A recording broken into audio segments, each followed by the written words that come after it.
ಎಲ್ಲರಿಗೂ ನಮಸ್ಕಾರ. ನಾನು ನಿಮ್ಮ ಪ್ರೀತಿಯ ಸಿಂಧು, ಮತ್ತೊಂದು ಪ್ರೇರಣೆಯ ಮಾತಿನೊಂದಿಗೆ ನಿಮ್ಮ ಜೊತೆ. ಇವತ್ತು ನಾನು ಮಾತನಾಡೋದಕ್ಕೆ ಹೊರಟಿರುವಂತಹ ಬಹಳ ಮುಖ್ಯವಾದಂತಹ ವ್ಯಕ್ತಿ ಅಂದರೆ ನನ್ನ ತಾಯಿ. ಬದುಕಿನಲ್ಲಿ ಬೇಕು ಬೇಡ, ಇದನ್ನು ಮಾಡು ಇದನ್ನು ಮಾಡಬೇಡ, ಇಂಥದ್ದನ್ನು ಕಲಿಬೇಕು, ಈ ಕಲಿಕೆ ನಿನ್ನ ಭವಿಷ್ಯವನ್ನು ರೂಪಿಸಬೇಕು, ಒಂದಷ್ಟು ಕನಸುಗಳನ್ನು ಕಾಣ್ತಿದ್ದಂತಹ ವ್ಯಕ್ತಿ ಅಂದರೆ ನನ್ನ ತಾಯಿ.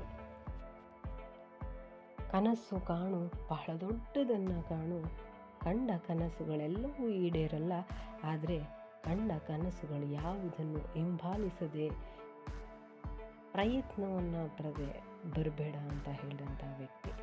ಬಹಳ ದೊಡ್ಡ ಕನಸುಗಳನ್ನು ಕಂಡಾಗ ಚಿಕ್ಕದ ಮಟ್ಟಿಗಾದರೂ ನೀನು ಆ ಯಶಸ್ಸನ್ನು ಕಾಣ್ತೀಯ ಅನ್ನುವಂತಹ ಭಾವನೆಯನ್ನು ಬೆಳೆಸಿದಂತಹ ವ್ಯಕ್ತಿ ನನ್ನ ತಾಯಿ. ಬದುಕಿನಲ್ಲಿ ಆಕೆಯ ಪಾತ್ರ ನನ್ನ ಗೆಳತಿಯಾಗಿ, ನನ್ನ ತಾಯಿಯಾಗಿ, ನನ್ನ ಮಗುವಿನಂತೆ ಕಾಣುವಂತಹ ಮನಸ್ಥಿತಿಯನ್ನು ಹೊಂದಿರುವ ವ್ಯಕ್ತಿಯಾಗಿ ತುಂಬ ಪಾತ್ರಗಳನ್ನು ನನ್ನ ತಾಯಿ ನಿರ್ವಹಿಸಿದ್ದಾರೆ. ಆಕೆಯನ್ನು ಮತ್ತಷ್ಟು ನೆನಪು ಅನ್ನೋದಕ್ಕಿಂತ ಚಿಕ್ಕ ಪದ ಆಗುತ್ತೆ. ಸದಾ ನನ್ನ ಜೀವನದಲ್ಲಿಯೇ ನನ್ನ ಜೊತೆಯೇ ಇರ್ತಾಳೆ. ಆದರೆ ಆಕೆಯನ್ನು ಸ್ಮರಿಸಿಕೊಳ್ಳುವ ಅಥವಾ ನನ್ನ ಧ್ವನಿಯಲ್ಲಿ ಆಕೆಯ ಬಗ್ಗೆ ಮಾತನಾಡುವ ಅಂಶ ಇದೆಯಲ್ಲ, ಬಹಳ ಅದು ಮುಖ್ಯ. ಪ್ರತಿಯೊಬ್ಬ ತಾಯಿಗೂ ಎದ್ದ ತಕ್ಷಣ ಹಾಯ್, ಹಲೋ, ಗುಡ್ ಮಾರ್ನಿಂಗ್ ಈ 3 ವಿಚಾರ ಇದೆಯಲ್ಲ, ಬಹಳ ಮುಖ್ಯ ಅನಿಸುತ್ತೆ. ತಾಯಿ ಅಪೇಕ್ಷೆ ಪಡುವಂಥದ್ದು ಹಾಗೆ.